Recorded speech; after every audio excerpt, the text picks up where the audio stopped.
Добрый вечер, уважаемые телезрители, радиослушатели. Как всегда, по понедельникам в 17:00 вы смотрите программу и слушаете программу «Буква закона». Я адвокат Павел Стаценко. Мы говорим, как всегда, о защите ваших прав, способах и обо всем, что с этим связано. Тема сегодняшней передачи – защита прав предпринимателей. Проблемы, с которыми сталкиваются правозащитники при вот этой такой деятельности. И разрешите мне представить моих гостей. Соколова Айталина Валерьевна, бизнес-омбудсмен в Республике Саха-Якутия, Мостовой Илья Анатольевич, юрист, эксперт Промбо при бизнес-омбудсмене, и Максим Викторович Пивовар, достаточно уже старожил нашей программы, адвокат, коллеги адвокатов-советник. Добрый вечер. Спасибо, что уделили свое время в это время. Айталина Валерьевна, наверное, начнем беседу с вами. Вообще, есть институт, введенный, 2 или 2,5 года назад, бизнес-омбудсмен и в России, и в Республике Саха-Якутия. Насколько сегодня бизнес-омбудсмен активная фигура в защите интересов бизнес-сообщества? Вот давайте с этого, наверное, начнем. Я как человек бизнеса скажу, наверное, в цифрах, собственно. В течение 2 лет, за 2014-2015 годы, у нас количество обращений уже за 2015 год превысило в 1,5 раза.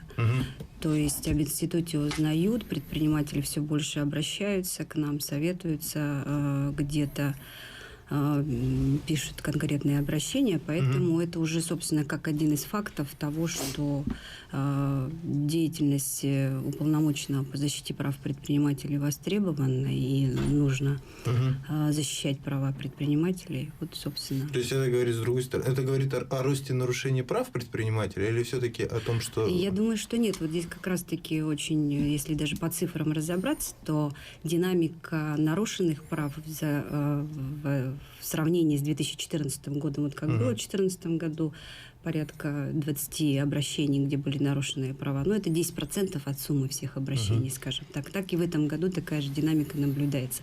Я думаю, что просто больше узнают и больше осознания приходит, и понимание, по каким вопросам можно обращаться к уполномоченному, потому что мы, например, не занимаемся вопросами государственной поддержки, этим занимается Министерство предпринимательства. Моя задача больше работать на защиту интересов, законных интересов субъектов предпринимательства и контроль в сфере защиты прав предпринимателей. А в чем, наверное, такой вопрос, в чем основное нарушение, в какой сфере основные нарушения предприниматели сталкиваются своих прав? И вообще сегодня предприниматель – это защищенная фигура по законодательству или все-таки недостаточно? Но так уж устроено наше российское законодательство, все-таки вот этот период активных рыночных преобразований, он, конечно, очень активно отражается на нормотворчестве вообще в целом.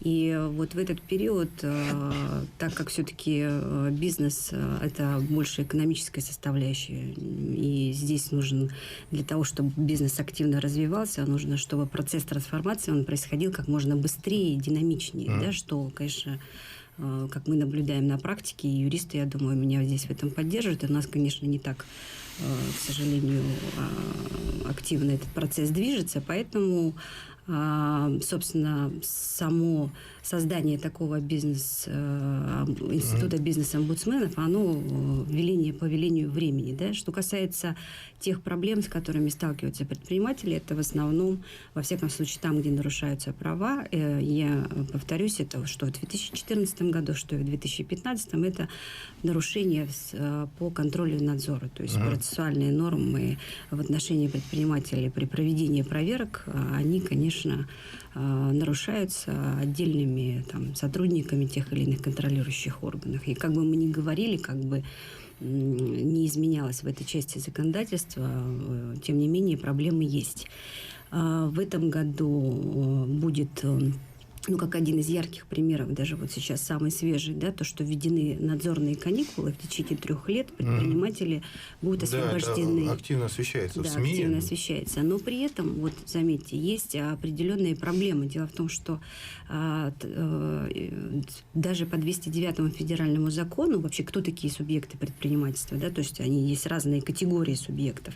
И на сегодняшний момент нет единого реестра, то есть, ну, вернее, он есть, но он еще недостаточно и не настолько в полной мере отражено количество субъектов предпринимательской деятельности в этом реестре, а он напрямую связан как раз-таки вот с этим реестром проверок, который сегодня существует при Генеральной прокуратуре. И получается, что если ты предприниматель, и ты, чтобы на тебя распространялась вот эта норма закона, да, налоговые надзорные каникулы, то тебе нужно прежде всего доказать, что ты являешься субъектом предпринимательской деятельности. То есть это порядок заявительный, да, опять-таки, ну, во всяком случае, тебе нужно посмотреть на сайте, проверить, если ты там в реестре плановых проверок, если тебя там нету, то твоя задача заявиться об этом. Вот, пожалуйста, как один из ярких примеров, где у нас вот эти правовые нормы, даже в таких элементарных вещах, казалось бы, количественных, да, качественных, кто такие предприниматели, кто является субъектами, где у нас происходит несостыковка.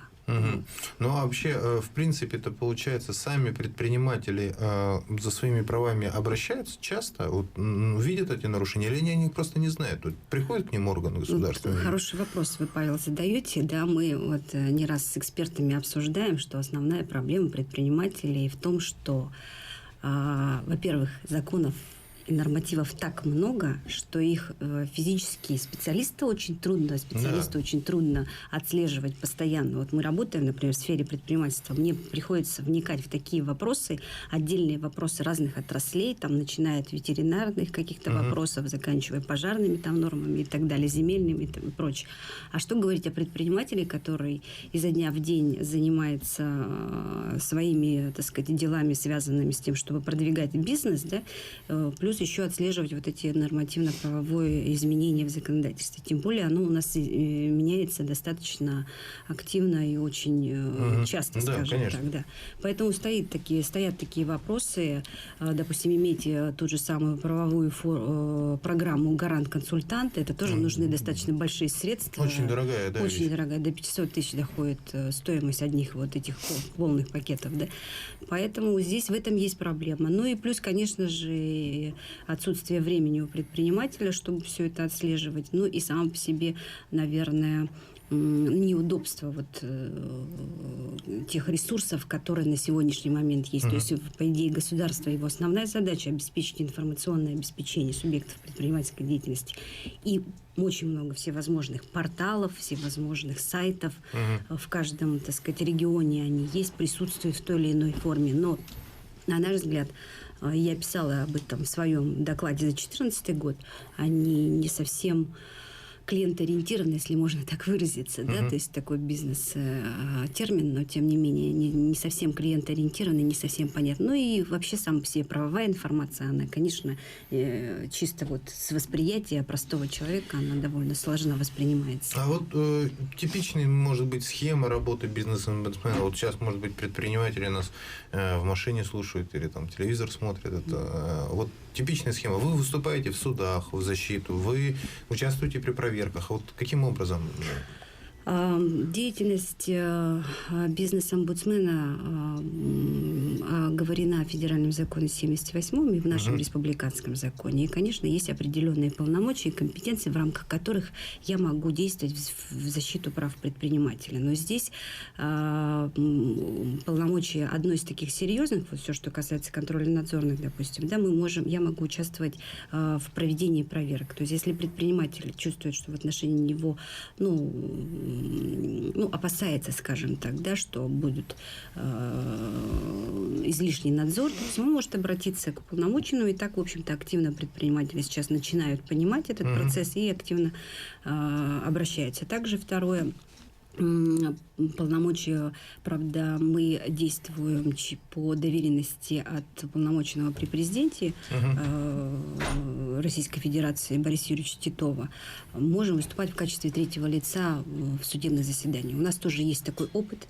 То есть моя задача была вот в первые годы деятельности как можно активнее и в полной мере реализовывать те полномочия, те возможности, которые предусмотрены федеральным законом в защиту бизнеса. И вот мы их активно, в общем-то, реализуем. У нас было несколько опытов, также участие в судах в защиту. То есть прям вы защищаете интересы коммерсантов совершенно в суде, да? Да, совершенно верно. Выступаете им представителем, грубо говоря. Ну, смотрите, тут нельзя путать нас с адвокатами, да, то есть здесь, если есть нарушение прав, то есть тщательно изучается, эксперты пробона, которые мы привлекаем, которые с нами сотрудничают, адвокаты, всевозможные разные отраслевые эксперты, они дают свою оценку. Плюс я сама, так сказать, сквозь свой опыт, так сказать, просматривая все документы, принимаю решение, вступать нам в защиту прав, либо не вступать. И вот имеющиеся возможности, в те компетенции, которые предусмотрены законодательством, мы их активно реализуем. Вы сказали, у вас есть позитивная практика.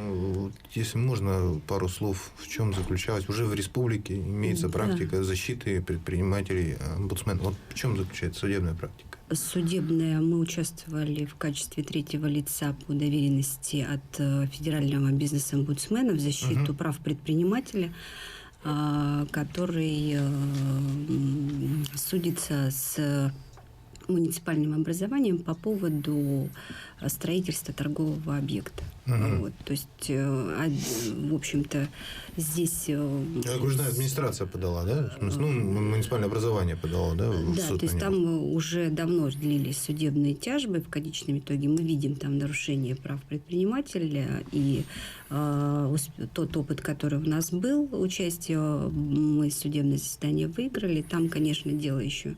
все имущественные вопросы, они, собственно, не столь простые, конечно же. Там процесс еще длится, но, тем не менее, успешный опыт уже есть.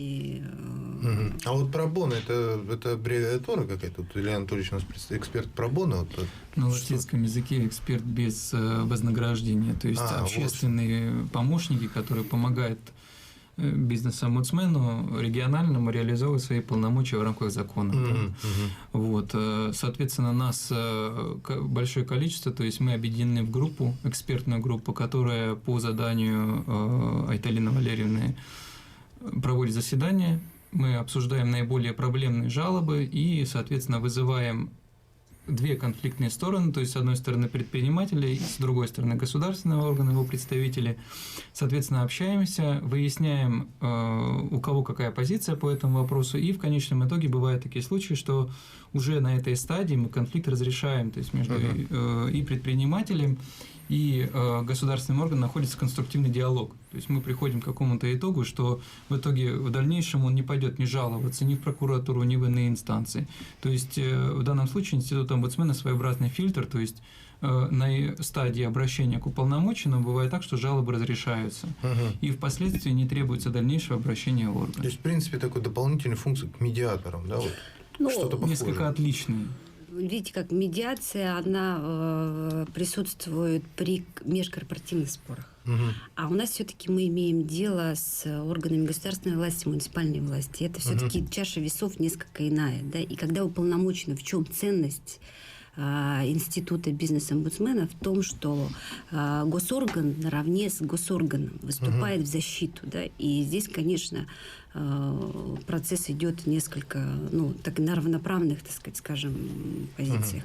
Хотя, конечно, вот если учесть, взять по статистике из 240 обращений, около 240 обращений за 2015 год, их всего порядка около 10%, даже меньше, не всегда права нарушены. Да, и мы предпринимателю здесь разъясняем, да, и очень часто даже на экспертных площадках объясняем предпринимателю, что ты и сам бывает неправ, да, то есть тут разные, так сказать, есть, потому что каждая ситуация, она очень индивидуальна, и мы стараемся смотреть ее с разных сторон, Поэтому и вот этот процесс, о чем сказал Илья Анатольевич, что когда мы приглашаем со стороны именно на кого жалуются, да, то есть, кстати, вот сами государственные органы, они, в общем-то, и сами даже выражают свое почтение по этому поводу, что, оказывается, у вас такой интересный процесс, потому что мы уже боялись к вам приходить, думали, вот, а в конечном итоге все это выносится на такое конструктивное русло,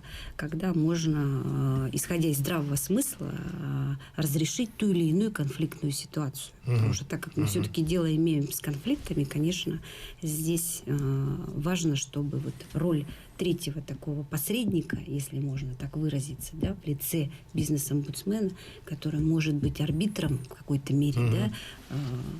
Ну, понятно. Ну, в принципе, это эффективный механизм. Конечно, он работает на сегодняшний момент и приносит уже свои плоды. Выступая перед Федеральным собранием Российской Федерации, Владимир Путин озвучил достаточно серьезную цифру. 200 тысяч уголовных дел за 2014 год. Из них там чуть ли всего лишь 15% там буквально закончилось приговором. Там остальные либо развалились на этапе предварительного расследования, либо там, еще что-то с ними произошло. И указал, что это, в общем-то, серьезным образом влияет на деловую репутацию России, поскольку как бы, невозможно вести нормальный бизнес, понимая, что в любой момент может как бы произойти, там, попасть под расследование. При этом он указал, что вот эта оставшаяся часть либо частично, либо полностью потеряла свой бизнес. Это, в общем-то, прозвучало из уст самого президента. А вот у нас присутствует Максим Викторович Пивовар, мой коллега, адвокат. Вот, говоря о защите прав, вообще сегодня предприниматель это при разговоре, наверное, при отношениях со следственными органами, это лицо защищенное или нет? Вот, в принципе, наверное, знаете, у предпринимателя, как и у любого вообще гражданина Российской Федерации, в принципе, у него такой же комплекс прав, который предусмотрен. Только интересов больше. Ну, это да.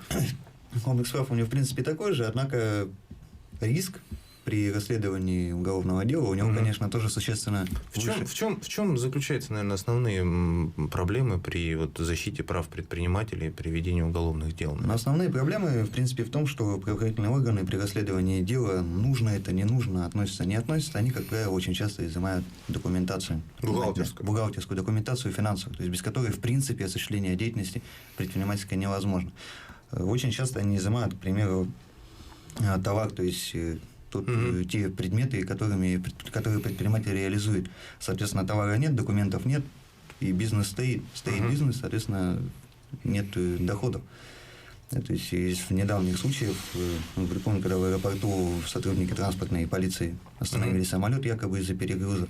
Да, то есть, соответственно, груз, который был на самолете, они изъяли и поместили на склад.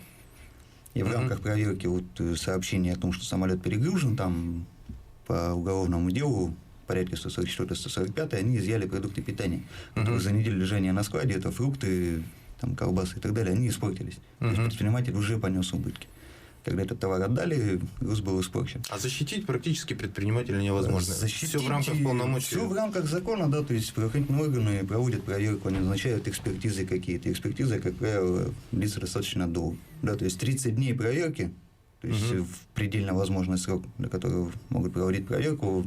Соответственно, 30 дней – это большой срок. Ну, это действительно риск. Вот этот момент, здесь его много обсуждают и в экспертном сообществе, да, о том, что можно, в общем-то... Сегодня же основное, где коммерческие преступления – это публичного характера, да, то есть любой человек может заявить, там, что вот этот человек совершает преступление. Да, то есть достаточно любого сообщения, и правоохранительные органы начинают работать. А работу они начинают, как правило, с изъятия документации. И человек, в общем-то, оказывается в ситуации невозможности работать. Верно, вот с такими обращениями к бизнес-омбудсмену обращаются или нет? Вообще, вторая сторона 59-го федерального закона о приеме обращений граждан, она имеет некую другую сторону. То есть, в общем-то, цель, понятно, благая, да, но при этом у нас есть ряд случаев, и не один на самом деле, и это очень печально, когда предприниматели попадают именно под такое давление со стороны потребителей, да, или просто населения, то есть по любой, так сказать, жалобе письменной, причем мы же делаем свое, ведем определенное расследование, если хотите, да, то есть где природа, так сказать, да, тут начиная и от конкурентной борьбы, когда конкуренты борются друг с другом, да, и используют эту возможность, да, так и заканчивая, так сказать, давлением со стороны, так сказать, органов, в том числе и в рамках проведения ОРД, оперативно-розыскной деятельности. И это тоже очень большая проблема, которая, в общем-то, я знаю предпринимательницу одну, в которой в отношении ее в течение года было проведено 12 проверок. То есть вроде декларация такая, что мы не трогаем малый бизнес, хотя это не какой-то там крупный там, бизнесмен там, с большими какими-то деньгами, с большими оборотами, абсолютно маленькое предприятие. Да? Вот. Но таким образом проводятся вот такие проверки. И это, конечно, а что происходит в районах? То есть там, где, в общем-то, чем дальше от центра, вот, мы получаем эти сигналы. К сожалению, не всегда бывает у нас оперативно, то ли к нам поздно обращаются, то, так сказать, есть там разные, так сказать, вопросы, да, но тем не менее мы стараемся вступать, и где это возможно, разумеется, защищаем право. Вот. Но это проблема, то, о чем как раз вот... Это действительно проблема, если уж президент, в общем-то, Федеральному собранию это озвучил, то я думаю, как бы проблема достаточно серьезная.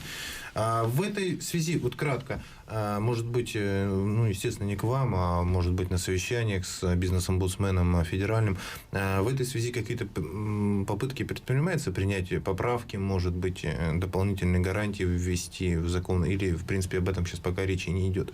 Ну, в том числе то, что это говорит, об этом говорит с большой трибуны сам президент, это, наверное, уже большой прорыв, потому что если взять 2013 год, когда только-только об этом бизнес начинал говорить, и первая задача была бизнес-омбудсмена федерального как раз достучаться, что называется, что сейчас бизнесу тяжело, и готов уже новый пакет поправок в гуманизацию как раз-таки вот уголовного законодательства, да, вот в этой части, потому что все-таки деятельность непростая.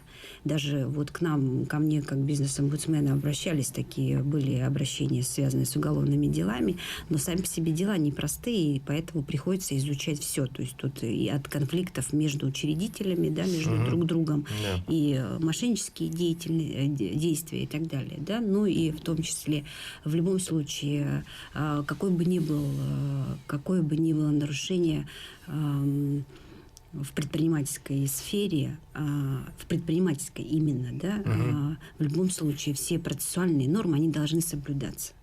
И это, конечно, вот то узкое место, где сегодня каждый предприниматель прекрасно понимает, что на сегодняшний момент он висит на волоске. То есть сейчас те же самые за неплатежи по налогам можно получить уголовное дело. Да, и имея такую дубинку, хочешь не хочешь, ты получаешь некое все равно вот сдерживание, правильно? И почему предприниматели зачастую, я ведь со многими общаюсь, в том числе много друзей, неформально мы общаемся с предпринимателями, и мне люди говорят, что, понимаешь, я просто боюсь.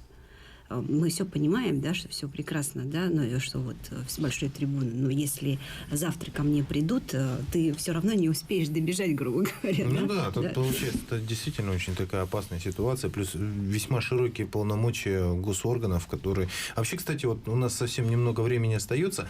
Как вам кажется, вот при вашей аналитике, при спорах с государственными органами все-таки предприниматель больше побеждает, или все-таки это бытует мнение среди юристов, что государственные органы, суды поддерживают больше? Вот вам, как кажется, из, может быть, статистики вашей? Вот почему нам было очень важно реализовывать судебные полномочия, потому что я это на себе испытала. Понимаете, когда наравне госорган с госорганом стоят, да, мы не защищаем, то есть мы не адвокаты. У адвоката своя задача, он выполняет свою функцию, да. Мы стоим на страже, уполномоченный стоит на страже защиты права, законных интересов. То есть здесь, как говорится, надо понимать вот эту тонкую очень границу, но процесс длится совсем, как говорится, несколько в другом русле. Хотя понятно, что практика только складывается в Российской Федерации, и, естественно, сейчас нас не ждут с распростертыми объятиями, да, и никто, как говорится, не понимает, что мы проходим сейчас вот первые шаги, и довольно такой достаточно непростой тернистый путь, но, тем не менее, те же самые госорганы, они тоже понимают прекрасно. Ну, что... вам-то в судах сопротивления не оказывали, суды, я имею в виду, в допуске, вообще, как бы так, может быть, все идет в рамках процессуальных норм, да, то есть то, что в законодательстве предусмотрено, мы не выходим за эти границы, поэтому нет оснований каким-то образом препятствовать деятельности уполномоченного. Ну, я благодарю вас за участие в передаче. Надеюсь, что вот эта борьба ваша будет продолжена, защита, и все-таки получится у нас увеличить, наверное, и законодательно, и правоприменительно права наших предпринимателей. Удачи вам, спасибо. Спасибо. Уважаемые радиослушатели, уважаемые телезрители, на этом наша передача подошла к концу. Я благодарю вас за внимание. Если у вас есть какие-то темы, вы хотите рассказать о нарушениях закона или же наоборот о каком-то правильном применении судебных актов, российских нормативных актов, пожалуйста, обращайтесь к нам, мы обязательно сделаем по этому поводу программу. На этом все. Смотрите нас в любое время на НВК онлайн. Заходите на advokatstacenko.rf. Спасибо вам. Всего доброго. Следуйте букве закона.